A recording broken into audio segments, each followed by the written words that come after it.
खेळच खलास.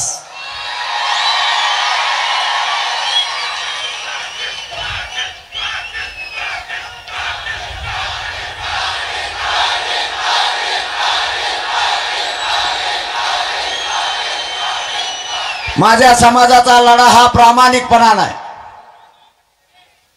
माझा समाज फक्त आणि फक्त स्वतःच्या लेकरासाठी लढतोय. आणि या जालना जिल्ह्यातून या विराट रूपानं लाखोच्या संख्येने जमलेल्या माझ्या मराठ्याच्या साक्षीने सरकारला मी विनंती करतोय, आम्हाला राजकारणात जायचं नाही. आमचं हक्काचं आरक्षण द्या. अय दादा करणं झेंडा खाली तो यासाठी चाललंय एवढं. तो झेंडा वर केला ते लागले आरडायला तिकून. आम्हाला आरक्षण ऐकू दी. आरक्षणात लय जीव आहे भाऊ आमचा. त्यांना फक्त दिसून दे झेंडा इकडान इकडान झेंडा पुढे येऊ दे. आम्ही सांभाळतो इकडं भगव्यासाठीच तर सगळं चाललंय. फक्त मागच्या आरडायला लागलेत म्हणून पुढं दी. इकडं आम्ही व्यासपीठावर धरतो त्या झेंड्याला. काही ना काहीतरी असतंच. पण माझ्या समाजाला आणि आम्हाला राजकारण नाही करायचं. आमचा तो उद्देशही नाहीये. मी या जालना जिल्ह्यात जमलेल्या लाखोच्या संख्येने मराठ्यांच्या साक्षीने सांगतो, राजकारण आमचा वाट नाहीये. राजकारण हा माझ्या समाजाचा आणि माझा धंदा नाहीये.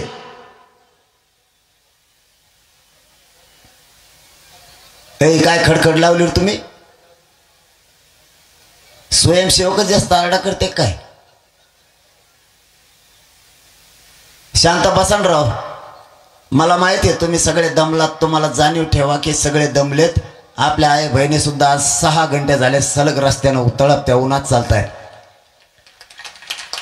आपलं आणि सरकारचं काय चाललंय हे आपल्या राज्याला कळणं गरजेचं आहे. आणि आपल्या जालना जिल्ह्यात आंदोलन सुरू आहे. आपल्या जालना जिल्ह्यानं राज्यासाठी संघर्ष अंगावरती घेतलाय आणि शेवटपर्यंत तो कडेल न्यायचा ठरवलाय. आपल्या समाजावर होणारा अन्याय जशी अंतरवाली ताकदीनं समाजाच्या आंदोलनात उतरली तसं जालन्याला लावून धरलं. आणि महाराष्ट्रातल्या मराठ्यांनी सुद्धा ताकदीनं हा संघर्ष हा लढा आपल्या हातात घेतलाय. म्हणून राज्यातले करोडोच्या संख्येनं मराठे एक जीवानं एकत्र आलेत. आनंद असू द्या, आनंद असू द्या. प्रत्येक वेळेसच स्वार्थ नको. आपली जात कधी एकत्र होत नव्हती, ती एकत्र झाली. हिचं आयुष्यभर आनंद असू द्या. ही मराठ्यांची जात जर अशीच एकत्र राहिली तर मराठ्यांना काही मिळवायचं असलं तरी ते मिळणार. मराठ्यांपुढे अशक्य काहीच नाही. फक्त एकजूट अशीच राहू द्या. न मिळणार आरक्षण मराठ्यांना मिळायला लागले फक्त एकजुटीच्या जोरावरती. माझी सरकारला या ठिकाणाहून विनंती आहे, मला आणि माझ्या समाजाला राजकारणात जायचं नाही. आम्ही आणखीन तुम्हाला सावध करतोय, तुमच्या हातातून वेळ गेलेली नाही. काय काय नाही, त्यांना काही अडचण आहे. तुम्हाला अडचण आहे दोघाला? तुम्ही दोघं खाली कम नाही बसले? बाकीच्या एक नाही तुम्ही काय खाली? तुम्ही चौघं बी अय भाऊ नाही तुम्ही पुरेवर बोलित असतो. हे असलं काय कामाचं नाही. आपल्याला सरळ लागतं काय बी. एकाला एक नाही दुसऱ्या तिसरा नाही. हे काय कामाचं? मग मी सुद्धा खाली जातो. जाऊ का? मला काय मोठे पण नाही बाबा. आपण छत्रपतीच्या पवित्र पुतळ्याजवळ आहे. आपल्याला काय आहे मानापानाची गरज नाही. फक्त इमानदारीनं करतोय. तुमचा मुलगा म्हणून करतोय एवढंच आहे माझ्याजवळ. माझी शक्ती फक्त इमानदारी आहे. तुम्हाला दैवत मानलंय, मायबाप मानलं.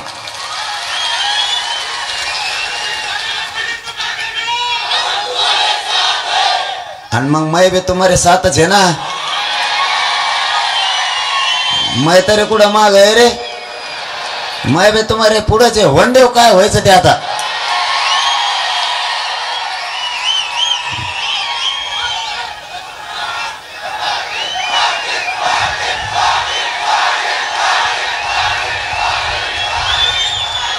तुम मेरे साथ है म्हणून तर संडास लागली छगन भुजबळला. आखाड लागायच्या आधीच त्याच्यात कोणाला बी लागती म्हणतात, त्याला आधीच लागली. मराठे दिसले की त्याला तसंच होतंय. एक झाले की माझ्याजवळ काय नाही. मी तुम्हाला दैवत आणि मायबाप मानलंय आणि माझी निष्ठा मी ऐकत नाही. माझी निष्ठा फक्त तुमच्याशी. हेच काही जणाला खपा नाही. नावच नाही आले. काल मी बीडमध्ये सांगितलेले नावच नाही आले. संध्याकाळी मला नाव येणार होते. काही आपल्यातले तृप्त आत्मे, काही जण सरकारला मिळालेत आणि काही अभ्यासक. काही म्हणलो आम्ही हे ज्यांना पचनीच पडत नाही त्यांच्या दुकानं बंद झालेली. काल 12 वाजता आम्हाला नावं येणार होते त्यांची. कोण कोण मिळालेत काहीच नाही. पत्रकार परिषदा घेते नाही तर भाषण करते, दुसरं काय करते.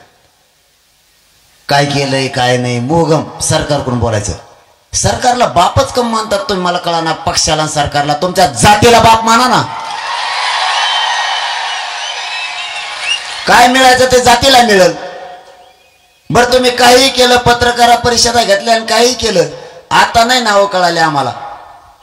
पण तो भाषण केल्यावर किंवा पत्रकार परिषद घेतल्यावर मग का होणं कळलं ना तर कोण येते.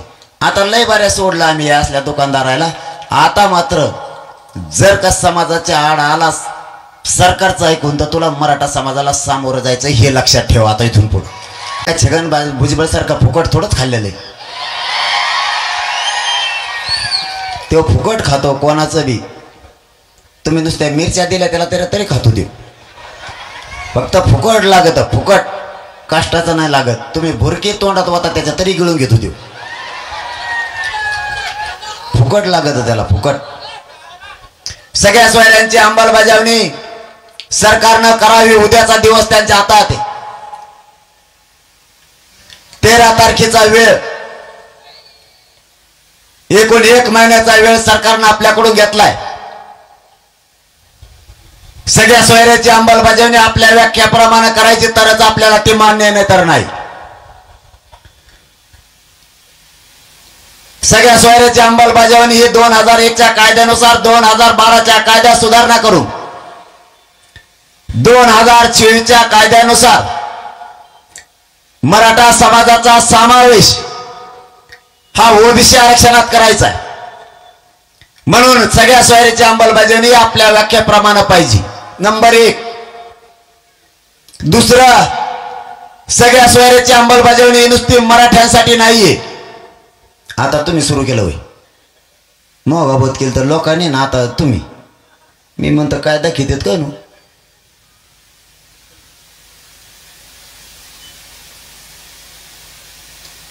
सगळ्या सोयऱ्याची अंमलबजावणी आपल्या व्याख्याप्रमाणे करायची. दुसरं कारण, सगळ्या सोयऱ्याची अंमलबजावणी मराठ्यांसाठीच नाही असं नाहीये.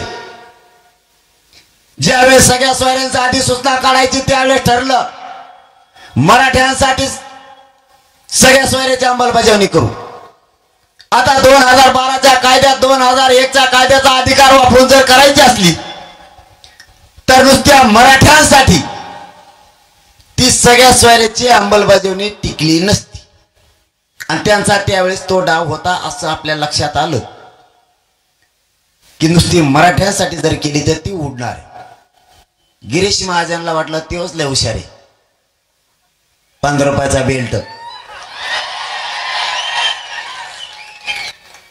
आम्ही सांगताना सांगितलं छगन भुजबळ सारखे आम्ही जातीवादी नाहीये. सगळ्या सोयऱ्यांची अंमलबजावणी करायची तर सगळ्या जाती धर्माच्या लेकराला सुद्धा ते मिळालं पाहिजे. सगळ्या सोयऱ्यांची अंमलबजावणी सगळ्या जाती धर्मासाठी करा. आता सगळ्या जाती धर्मासाठी केल्यावर ती उडत नाही. कारण इतर मागासवर्ग, विशेष मागास प्रवर्ग हा सगळ्या जाती धर्मांसाठी. आणि 2001च्या कायद्याचा 2001 आणि 2000 कायद्याचा पूर्ण अधिकार वापरून जर 2012च्या कायद्यात दुरुस्ती करायची असली तर इतर सगळे जर घेतले सगळ्या सोयऱ्याच्या अंमलबजावणीत तर ते उडत नाही. आणि उडलं असं गिरीश महाजन म्हणतायत की ते टिकणार नाही. टिकणार नाही तर इतके जेज घेऊन तुम्ही अंतरवालीला आलते कशा? आणि समजा ते उडणार आहे, ते टिकणारच नाहीये, तर मग छगन भुजबळचा इतका आटापिटा का चाललाय की ते रद्द करा म्हणून? जर सगळ्या सोयऱ्याची अंमलबजावणी टिकणारच नाहीये तर छगन भुजबळ इतके पडेल फिडेल सगळे गोळा करायला का लागला?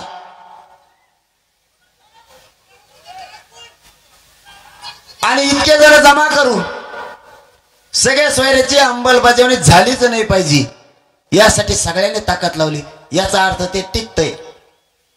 बरं ते नाही टिकलं तर या जालना जिल्ह्यातल्या सगळ्या मराठा समाजाला खरं ते सांगतो, ते तुम्हाला सुद्धा मान्य आहे, मराठ्याला काही द्या टिकूनच देत नाही. 16% आरक्षण राणे समितीनं दिलं, उडीलं का नाही?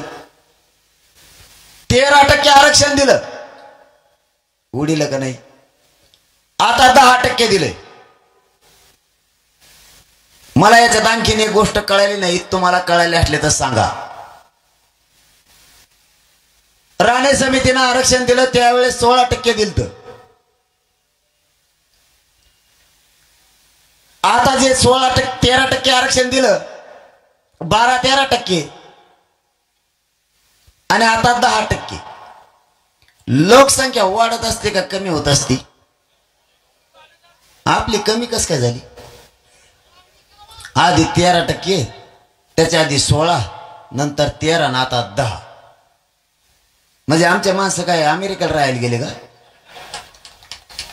आणि तुमची कस काय वाढायला लागली छगन भुजबळ? तुला तर उठता येत नाही.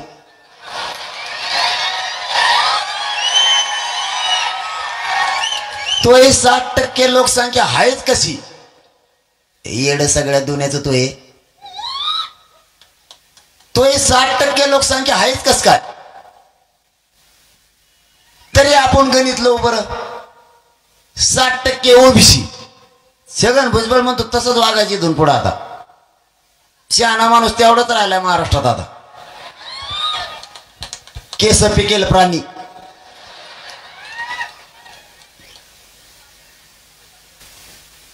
भंगार विचारानं बरबाडलेला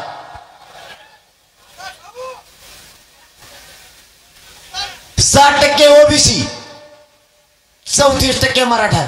किती झाले? आओ 20% SC ST. 150% लोकसंख्या असते का राज्याची? पागल समजतो का छगन भुजबळ तो आम्हाला? त्याच्यात मुसलमान कुठं सोडितो, मारवाडी, ब्राह्मण, जैन हे कुठं सोडितो? हे नाही धरायचे की बेरजीत? काय गणित लावीन त्याचा भरोसाच नाही. देणं घेणं नाही, त्याला काय गणित लावायचं लावून द्या, आपण आपलं बघू. आपला विषय चाललाय सगळ्या सोयऱ्याची अंमलबजावणी आपल्याला पाहिजे. आपण त्याच वेळेस आणखीन एक मागणी केली होती. त्याच वेळेस ज्यावेळेस न्यायाधीश आले होते त्याच वेळेस ज्या मराठ्यांची कुणबी नोंद सापडली त्या नोंदीच्या आधारावर महाराष्ट्रातल्या मागेल त्या मराठ्यांना कुणबी प्रमाणपत्र द्यायचं, कारण दोघांचा व्यवसाय सारखाच आहे. ओढून उडली तर आमच्या सगळ्या सोयरीची अंमलबजावणी काय करतो मग? आता मराठ्यांना किती चांगलं द्या, हे लोक खाऊच देत नाहीत आपल्याला. उडीत येतच ही गोष्ट मराठ्यांनी मान्य करा. काही चांगलं द्या. आताच 10% आरक्षण ओरिजिनल या. खरं सांगतोय तुम्ही म्हणताना आज काय बोलायला लागलाय? मागासवर्ग आयोगानं मराठा समाजाला सामाजिक आणि शैक्षणिक दृष्ट्या 10% मागास सिद्ध केलंय. 10% आरक्षण हे कोणालाच उडू शकत नाही असं दिलंय. दिलेलं आताचं 10%. पण मागास सिद्ध जर जात एखादी केली तर ते 50% आत 27% आरक्षणाच्या आत घ्यावं लागतं. यांनी 50% वर दिल्यामुळे ते टिकत नाही, म्हणून आपला त्याला विरोध आहे. पण आरक्षण मराठ्यांना मागास सिद्ध करून दिलंय, ते 27% ओबीसी आरक्षणाच्या आत घ्यायला पाहिजे होतं, पण त्यांनी ते घेतलं नाही, म्हणून आपल्याला ते मान्य नाही. पण एक प्रकारे ग्राह्य धरू ते टिकणार आहे. तरी अंमलबजावणी करायच्या अगोदर कोर्टात गेले का नाही? हे आरक्षण रद्द करावं म्हणून त्या 10% आरक्षणाची अंमलबजावणी होण्याच्या आत कोर्टात याचिका सुद्धा दाखल केली की आरक्षण उडवण्यात यावं, म्हणून रद्द करण्यात यावं. म्हणजे चांगलं दिलं तरीही हे मराठ्यांना खाऊच देत नाही. पण किमान तुमच्या सगळ्याच्या बळावर, माझ्या शक्तीप्रमाणे, माझ्या ज्ञानाप्रमाणे मला जितकं निष्ठेनं लढता येईल तितकं मी समाजासाठी प्रामाणिकपणानं लढतोय. मॅनेज होत नाही आणि इकत सुद्धा नाही. पुन्हा लढन काय करू मग आता? जर मराठ्यांशी दगाफटका केला तर पुन्हा पुन्हा लढायची तयारी, आणि ती सुद्धा आपल्या जातीचे लेकरं मोठं करण्यासाठी आपल्याला ठेवावी लागणार आहे.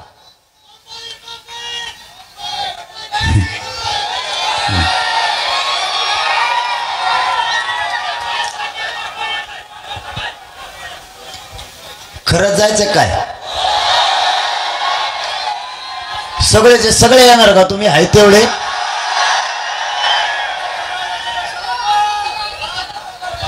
पण तुम्ही एक काम करता का? शांततेत जायचं आणि शांततेत यायचं. हा, तेवढं पाळीत असले तर बघू बघू म्हणलंय मी नाही थोडंच म्हणलोय. तिथं गेल्यावर लय तुम्ही लयच वेगळं करतात. हो ना, आणि मग लयच फजिती ना. मावशी होतो मला माहीतच नाही आणि काय केलं मला तिकडे गेल्यावर. कोणालाच चढता येत नाही अशा बिल्डिंगवर चढे, 17 तळ्याच्या बिल्डिंगवर वर. मुख्यमंत्री माझ्याजवळ आल्यावर माझ्या कानात म्हणते कुठून चढे, म्हणलं मला नाव माहित, तुम्हीच बघा ते कुठून चढे. इतके डेंजर पोटे ते. मी त्यांना सांगितलं तुम्ही मराठ्याच्या नादी लागू नका. ते जर एकदा मागायला लागले रे बाबा, कार्यक्रमच करते. पुरे परेशान होते अख्खे. एकाच पोराला अख्खी मंत्रालयाची गल्ली भिली होती हो. एकाच एकटंच आंघोळ करीत बसलं 2 घंटे नेम डांबरेवर मध्ये, ओढलंच नाही. त्याचा फेसच कमी होऊन नाही ना अंगाचा. तो त्याचा त्याला उठता आहे ना त्यांना. एकानेच ते म्हणायचे कोणचा कोण झोन आहे इथं, हे व्हीआयपी गल्ली म्हणे, इथं झोन आहे कोणचा, तुम्ही सगळे मंत्रीच आहेत. मग तो जास्तच फेस लावला त्याने अंगाला. त्याच्यानंतर त्याने भात शिजायला टाकला. त्याचा 1.5 घंटा भात शिजत होता, पुरा करपाला तरी काढला नाही त्याने. आणि पुरी लवकर जर तिकडे गेले असते तर काय झालं असतं. त्या एकट्याच्या प्रताप बघून हे म्हणले काय असेल ते वाशीतच निपटावं. त्याचं एकट्याचं बघून ते एकटं जरी एवढं बेजार करायला लागलं ते बाकीचे काय करते. तुम्हाला जाहीरपणानं सांगतो, हे शांततेचं युद्ध आहे म्हणूनच सरकारला पेललं नाही. शांततेच्या युद्धात लय ताकद आहे. शांतीनं जर आपण लावून धरलं ना, जगात आणि राज्यात कोणातच टप्पर नाही आपलं आंदोलन मोडून काढायचे, कोणातच. आपल्याला सगळ्या सोयऱ्यांची अंमलबजावणी पाहिजे. आता हैदराबादहून काय कागदपत्र आणलेत एका दिवस उद्या माहित होईल. हैदराबादच्या गॅजेटचं, सातारा संस्थानचं गॅजेट, बॉम्बे गव्हर्नमेंटचं गॅजेट हे लागू झालं पाहिजे, ही आपली प्रमुख मागणी. 83 क्रमांकाला मराठा आणि कुणबी एकच आहे. 83 क्रमांकाचा कुणबी मराठ्यांचा आधार घेऊनच सुशीलकुमार शिंदे सरकारनं 2004 ला अध्यादेश काढला होता की मराठा आणि कुणबी एकच आहे. आमचं एवढंच म्हणणं आहे, कायदा झालेला आहे, कायदा पारित करण्याची गरज नाहीये. 2001च्या कायद्यात, 2004च्या कायद्यात फक्त जो बनवलाय मराठा आणि कुणबी एक आहे, त्याच्यात फक्त त्याच्यातल्या अटी शर्ती कमी करा, त्याच्यात फक्त सुलभता आणा, एवढंच आमचं म्हणणं आहे. कायदा बनलेला आहे, आता काहीच करायची गरज नाही. पण सरकारची मानसिकताच नाही. कोणचंही येऊ द्या, ते महाविकास आघाडीचं येऊ द्या, नाही ते महायुतीचं येऊ द्या, मराठ्यांचे लेकरं मोठे व्हावेत एकालाही वाटत नाही. तुम्हाला पण तसंच पाहिजे. तुम्ही त्याच कामाचे द्या ना निवडून त्यांनाच. आता तरी मराठ्यांनी डोळे उघडा. महायुतीचे आणि महाविकास आघाडीचे दोन्ही नेते मराठ्यांना ओबीसीतून आरक्षण मिळावं म्हणून बोलत नाहीत, दोन्ही पण. मग तुम्ही यांना मतदान केलंच कशाला? त्यांचे पोरं मोठे व्हावेत म्हणून आपण रात्रंदिवस प्रचार करतो त्यांचा, मतदानही करतो. त्यांचे पोरं कुठे गेले? परदेशात शिकायला. ह्या बारी लोकसभेला आपल्याला काही ठरलं नव्हतं रे, नाही तर मराठ्यांनी यांचं काहीच येऊन दिलं नसतं, काहीच. पण ते लयच गटमटीत खेळ आलता. आपल्याला कळणार ना, आपले बिले मोकार येतो. नुसते उमेदवारच झालेले मोठ्या मतदानापेक्षा. कदरून टाकेला मला येईनी, कोणी यायचं मला म्हणत तिकीट दी. आयला मला इतके जमा भरायला कसं काय निवडणूक व्हायची? आपल्याला बी कधीतरी जरा आपणच शिका. एखादा दगड गोटा दिला तरी म्हणत जाऊ दे एवढी बार ह्योच. आता आपल्यात तर रेसच लागती. आत्ताच माझ्याकडे मागच्या आठवड्यात मी ज्या तिथं मुक्कामी ना तिथं येते, माझ्या कानात लगेच सुरू होतं मी निवडून येणार बरं ह्या बरं माझ्याकडे ध्यान ठेवा. अरे ध्यान तरी कोणाकडून ठेवतो? एका तालुक्यातून 50 जण आले तर इतके म्हणल्यावर का कोण निवडून बदाबद पडते सगळे. त्यांनी अशी लाईनच लावली. आपले पण कधीतरी समाजाचा विचार करा. इतकं राजकारणाचं येड नका लागून देऊ. कधीतरी आपले लेकरं मोठे झाले पाहिजे याचा विचार करा. बाकीच्यांनी बघा कसं केलंय. माझी पवित्र मराठ्यांचे जात असताना तिला डाग लावला जातीयवादी आहे म्हणून. कुठं जातीयवाद केला आम्ही? आंतरवालीत आंदोलन सुरू झालं, आमच्या आया बहिणीचे डोके फोडले गेले, तरी आम्ही शांत राहिलो. ज्या जातीयवादी अधिकाऱ्यांना आमच्या आया बहिणीच्या डोक्यात बंदुकीचे दस्ते घातले, ज्याला आई बहिणीच्या पोटात आणि छातीत गोळ्या घातल्या, त्या अधिकाऱ्याला या सरकारनं बढत्या दिल्या. त्याला जातीवाद नाही म्हणत का? अधिकाऱ्याला कशाला जात पाहिजे? त्याच्याकडे तर समान न्याय पाहिजे. मराठ्यांचे आंदोलक म्हणून त्या जातीयवादी विचारानं बरबटलेल्या अधिकाऱ्यांनी बारीक बारीक लेकराच्या डोक्यात सुद्धा गोळ्या घातल्या. आई बाप ज्यावेळेस रक्ताच्या थारोळ्यात पडले होते त्यावेळेस 2-2, 4-4 वर्षाचे लेकरं टाळो फोडत होते. रक्ताच्या थारोळ्यात पडलेल्या माझ्या मायबाप मराठ्यांना उचलायला सुद्धा कोणी नव्हतं. कोणी केला जातीवाद? सरकारने त्या अधिकाऱ्यांना बढत्या केल्यात. सरकार एक गोष्ट लक्षात ठेवा, दिवस बदलत असते. मराठ्यांचे दिवस येतील, त्या अधिकाऱ्यांचा सुद्धा हिशोब होणार. बढते देत आहे काय? सरकारने तरी मराठ्यांशी न्याय करायला पाहिजे होता. ज्याने अत्याचार अन्याय केला त्यांना बडतर्फ करायला पाहिजे होतं. म्हणजे मार आम्ही खाल्ला.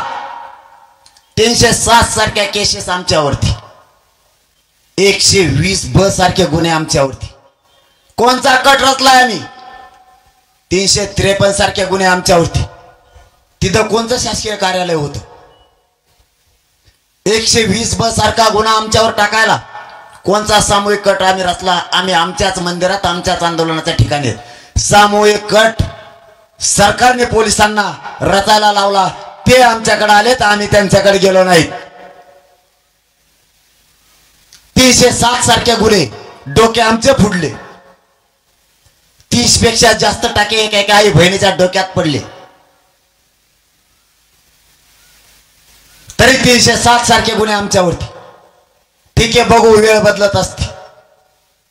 तुम्ही तुमच्या जातीसाठी कट्टर आहेत, मनोज जरांगे सुद्धा मराठ्यांसाठी कट्टर आहे. हिशोब पुरा करणार म्हणजे करणार, सोडणार नाही एकाला सुद्धा. ज्या थराला जायची वेळ येईल त्या थराला जाईन, पण सोडणार नाही.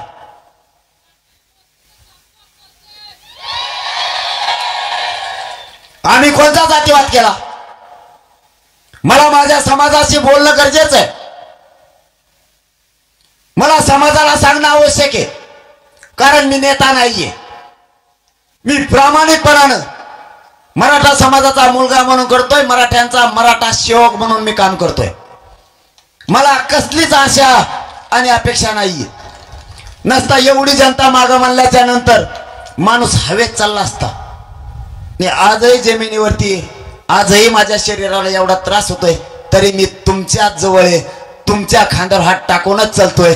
तुम्हाला सोडून मी पाऊलच उचलत नाही. आम्ही जातीवाद केला कोणचा?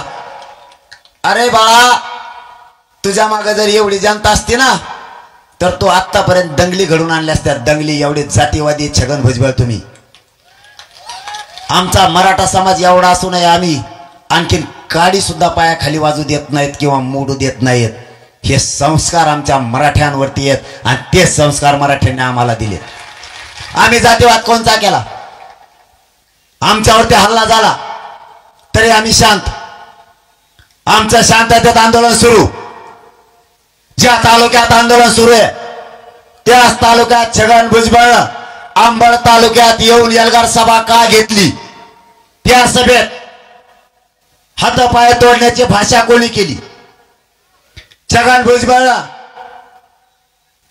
त्याच्या जवळ असणाऱ्या ओबीसी नेत्यांना सांगितलं, वेगळे वेगळे भाषणे वाटून दिले आणि त्यांनी भाषणात सुरू केलं, आम्ही कोयत्यानं पाय तोडीत असतो, आम्ही काठ्यानं डोकं फोडीत असतो. छगन भुजबळ याला जातीवाद नाही म्हणत का? तुम्ही हातापाय तोडण्याची भाषा करणार, तो जातीवाद नाहीये का? छगन भुजबळ पुण्याला गेला आणि कागदावर लिहून घेतलं, हिंदीतला शेर, तलवार गंजे आहे काहीतरी म्हणला ना, घास घास के रखो. हेच येड सगळ्या दुनियाचं तो आहे. काय घासितो रे तू? आणि म्हणतो अवकात दिखाणी. काय अवकात दिखाएंगे? मला हिंदी येत नाही रे. मन हिंदीचं वाकलेलं आहे. आमचं दोघी जमत नाही. मला मी शिकणार आहे आता. मुस्लिम बांधव लय बरेचसे आता आपल्या आंदोलनात आल्यामुळे ते मला हिंदी शिकणार आहेत. हो, मी लय लवकर शिकणार. एकदा का शिकलो ना, देशातला क्षेत्रीय मराठा मी एकत्र करणार. एकदा हिंदी शिकलो, यांचा कार्यक्रमच लावतात देशात. हा, सोडतच नाही यांना. तो म्हणतो यांना अवकात दाखवला. काय अवकात दाखवतोय? अवकातच काय? तुलाच उठता आहे ना नीट. तो काय अवकात दाखवणार? नाकावरच्याच माल्याला तुला वरवडीत आहे ना, तो काय दाखवणार मराठ्याला अवकात? हेंद्र सगळ्या दुनियाचं. तलवारी घासा म्हणतोय, याला जातीवाद नाही म्हणत का? छगन भुजबळला मराठ्यांचे मत नाही घेतले का? जातीवाद तुम्ही करायचा आणि जातीवादी मराठ्यांना ठरवायचं. हा कोणता न्याय आहे? निवडणुकीत कोण पडत नाही, कोणीही पडतं आणि कोणीही निवडून येतं. माझ्या बीड जिल्ह्यातल्या मराठ्यांनी कोणालाच पाडलं नाही, तरीही म्हणले मराठी जातीवादी आहेत. मी कोणाला पाडा म्हणलो का? आता नुसतं पाडा म्हणलं लोकांनी पाड, त्याला मी काय करू? आणि नेमके तेच भरगडून पडे, त्याला मी काय करू?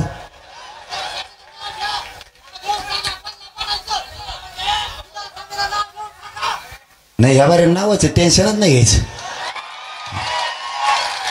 या बारेना नाव घेऊनच खेळ आहे. त्याचं कारण बी तसं आहे. 40,000 मतदानच व्हायला गेला आपण.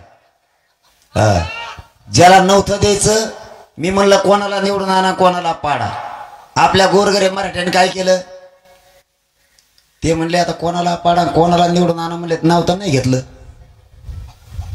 मग आपलं 10-20,000 मतदान जिकडे जायला नको होतं तिकडेच गेलं.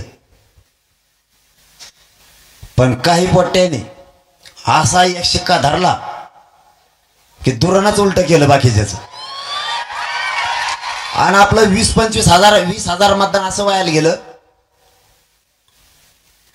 की मी म्हणलं कोणाला पाडा कोणाला निवडून आणा. तर शेतकरी मराठी म्हणले आम्हाला दोन्ही पास नाहीत, दोघाला नाही करायचं, घरीच राहिले. तुम्हाला एकच विनंती आहे, आता घरी नाही राहायचं.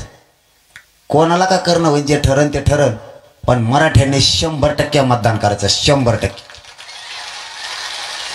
कितीही दडपण आणू द्या, पोलिसांच्या गाड्या गावागावात लावू द्या, मतदानाला नका जाऊ देऊ तरी जायचं, पण मतदान मात्र 100% करायचं. आपला घरातला उमेदवार उभा राहिल्यासारखं मोजता मोजता पांढरे डोळे झाले पाहिजे मोजणाऱ्याचं, इतकं मतदान एका बाजूला हाणायचं. सगळ्यात 100% करायचं. आपल्या मागण्या मान्य कराव हीच आपली मागणी. मराठ्यांनी कुठेही जातीवाद केला नाही, कधी करणारही नाही, तरी मराठ्यांना त्रास दिला गेला. जातीवादी हे मला एक सांगा, माय बापा माझी काय चूक आहे? मी कुठं जातीवाद केला? यांची जात यांनी एकत्र आणली, त्यावेळेस ते जातीवादी नाहीत. माझा मराठा एकत्र आला की जातीवाद, ही कोणता न्याय आहे? तुमची जात एकट्ठा मतदान करते, त्यावेळेस तुम्ही जातीवादी नाही. माझ्या मराठ्यानं एकट्ठा मतदान केलं तर आम्ही जातीवादी. तुम्ही तुमच्याच माणसाच्या हाताने पडला तेव्हा जातीवाद नाही वाटला तुम्हाला. आता कुठं मराठे एका बाजूला झाले तर मराठा जातीवादी. तुम्ही लोकांना धमक्या टाकताय, तो जातीवाद नाहीये का? जे अंतरवालीत आंदोलन उभा आहे त्याच्या समोरच छगन भुजबळला आंदोलन बसायला लावलं, तो नाही का जातीवाद? समोरासमोर बसल्यावर वाद होणारच, तरीही मराठ्यांनी वाद होऊ दिला नाही. तुम्हाला जातीवादाच्या जवळपास मी 10 ते 11 विषय सांगितले, आता 12वा सांगतो. मराठ्यांच्या शासकीय नोंदी निघाल्यात, भारत देशात कोणाच्याच निघाल्या नाही. ह्या सगळ्या पक्षातल्या ओबीसीच्या नेत्यानं एकत्र येऊन सांगितलंय मराठ्यांच्या नोंदी रद्द करा. याला जातीवाद नाही म्हणत का? मराठ्यांना जी बाजी लावायची वेळ येईल ती लावायची, पण ओबीसीतून मिळालेलं आपलं नोंदी एकही नोंद रद्द होऊ द्यायची ना. मग वेळ प्रसंगी जी लढायची वेळ येईल ते लढायचं. यांच्या आरक्षणासाठी कोणत्या टोकाला जायला तयार आहे? आपल्या जातीच्या लेकरासाठी, आपले लेकर मोठ्या होण्यासाठी आपण का संघर्ष करायचा नाही? हे जर यांच्या जातीसाठी कट्टर असतील तर मीही माझ्या जातीसाठी कट्टर आहे. मला स्वाभिमान आहे, मराठ्यांचा आहे आणि माझ्या जातीसाठी मी कट्टर आहे.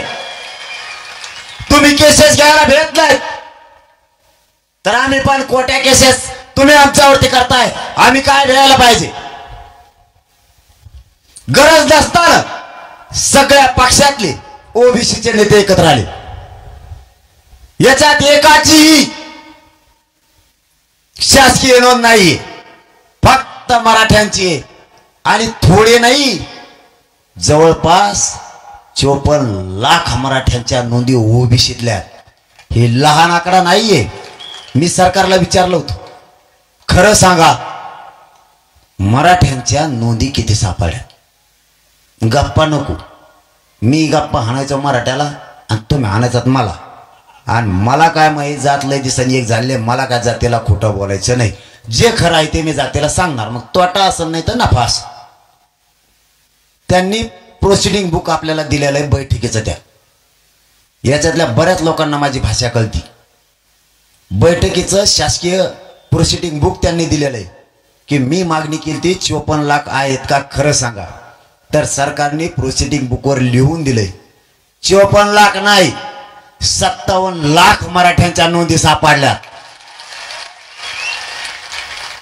मग तर 3च धरा त्याला. आता कोणी पण सांगता एका नोंदीवर 40-40, 50-50 प्रमाणपत्र निघाले. मग 3च धरा तरी 1.5 कोटी आजच मराठी आरक्षणात गेलेले सुद्धा, जाणार येत नाही, गेले सुद्धा. आता सगळ्या स्वारीची अंमलबजावणी झाली तर सगळेच जाणार, कोणीच राहत नाही. त्यातून राहिला तर 4था शब्द कालपासून आपण सुरू केलाय पुन्हा. ज्याची नोंद सापडली त्या नोंदीच्या आधारावर मागेल त्या मराठ्यांना कुणबी प्रमाणपत्र द्यायचं, कारण दोघांचा पण व्यवसाय सारखाच.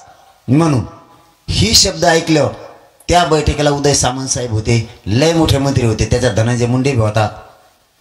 धनंजय मुंडे साहेब म्हणले मागेल त्या मराठ्याला म्हणल्यावर तर सरसकट झालं. म्हणलं मग सरसकटच घेत असतो आम्ही.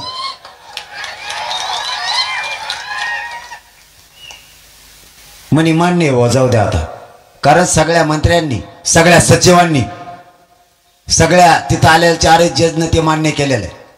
म्हणून आपल्याला आपल्या मागणीप्रमाणे घ्यायचंय. यांनी जातीवाद सुरू केला. छगन भुजबळनं अंतरवालीच्या समोर आंदोलन बसवलं, त्याला जातीवाद म्हणते, त्याला तिथं दंगल घडायची होती. पण आपण मायबाप मराठ्यांना तुम्हाला सांगतो, तिथं दंगल होऊ दिली नाही. कारण आपल्या पण गाड्या तिथूनच जाणार, त्यांच्या पण तिथूनच येणार. दंगल होणार का नाही होणार, तरीही आपण होऊ दिली नाही. त्याला तिथं जुळलं नाही, त्याने दुसरा डाव टाकला. कारण तुम्ही जालना जिल्ह्याचे आणि तुम्हाला माहित नसल्या तर सांगणं माझं कर्तव्य म्हणून सांगतोय. कारण या जिल्ह्यात आंदोलन सुरू आहे. त्याने माझं जुनं गाव हुडकून काढलं, ह्या छगन भुजबळने गचपाने. तो खरा गोंधळीच पाहिजे होता, त्याच्या गळ्यात ते आज सोडून ते पाहिजे होता असा. आणि मग आज सोड माझ्या हातात द्यायला पाहिजे असा चापकाने झोडा असताना.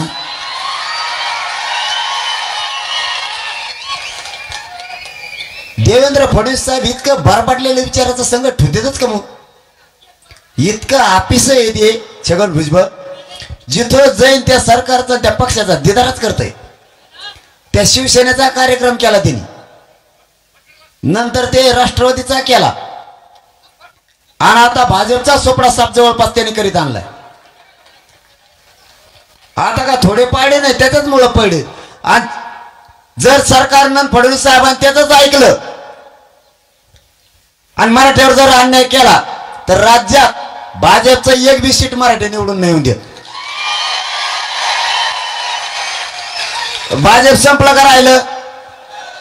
आणि मग कशाला त्याचं ऐकतो, दिन ढकलून त्याला तिकडं. सगळ्या दुनियाची साडेसाती ती.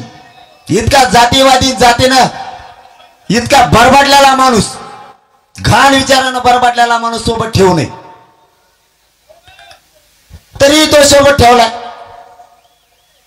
या छगन भुजबळला माझं जुनं गाव शोधून काढला मायो पाऊ. यांची रॅली आली पाठ 4 वाजता पाठ, आणि आले कधी गाड्या घेऊन रात्री 8 वाजता. कशाला आले तुम्ही इतक्या लवकर? त्यांना सांगितलं होतं दगड फेक करा, तुमच्या गाड्या तुम्हीच फोडा, म्हणजे डाग लावता येईल. की मनोज जरांगेनं त्याच्या गावात गाड्याला दगड घालायला लावली आणि दंगल घडवायची. मी तिथं सुद्धा ही शिवसेना येऊ दिली. त्यांच्या गाड्या फोड्या, पळाले ते, त्यांनी त्यांच्याच फोड्या, तेच पडले भिताडावर, तेच उठले, तेच दवाखान्यात गेले, काहीच सापडलं नाही. तिथं बी हरीला आपण त्यांना. आणि खोट्या केसेस देवेंद्र फडणवीसांच्या पोलिसांनं आमच्या मराठ्यावर केल्या त्या माझ्या गावात.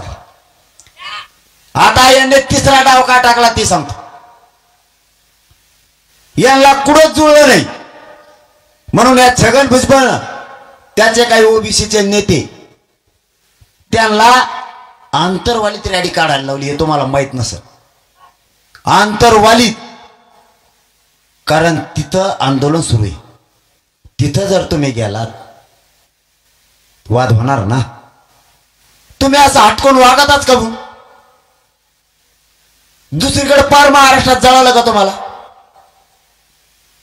आम्ही जातो का तसं तुमच्या आंदोलनाच्या समोर मराठे कधी बसले का?